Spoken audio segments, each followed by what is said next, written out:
Magandang araw guys. Nandito na naman ako sa aking YouTube channel. Ngayong araw guys, kasi nanganak na yung inahin ko. At yung inahin ko na 2 beses ko pong naiay at 4 na araw ang pagitan. So ipapakita ko po sa inyo guys kasi nanganak na po siya. Yan na po siya guys oh.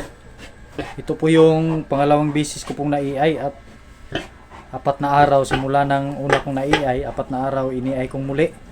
Akala ko hindi po siya mabuntis pero masaya po tayo kasi nagtuloy-tuloy po ang kanyang pagbubuntis.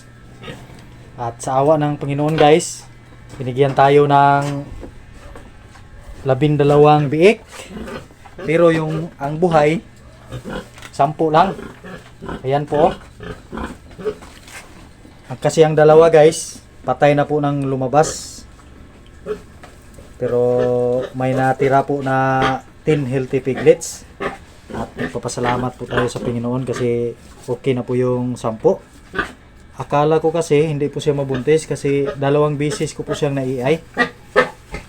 At eksperimento ko lang po yun guys kasi simula ng una kong naiay, paglipas ng 4 na araw, parang nag-hit siyang muli kaya iniay kong muli. Yun lang po. Yun lang po ang karanasan ko po dito sa aking maliit na kulungan guys. So pwede lang pala kahit ganun yung gagawin natin, hindi pala maano yung inahin kasi yung inahin ko yan po, okay naman siya, hindi naman siya na ano, kaya nakapagbigay siya sa atin ng 10 biik. So yun lang guys ang masasabi ko. Pwede pala mag-iay tayo kahit 2 beses, kahit na 3 o 4 na araw ang pagitan. So sa ngayon guys, nasa ika-2 araw pa nila ngayon.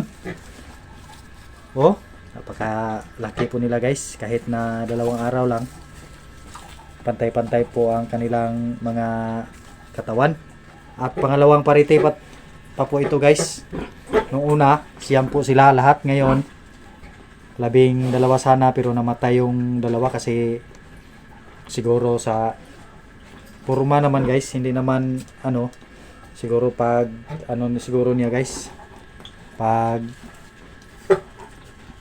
panganak niya, hindi natin maiwasan na may mamatay talaga. So, yun lang muna ang update ko guys sa aking inahin na 2 beses kong naiay. At maraming salamat po sa panonood.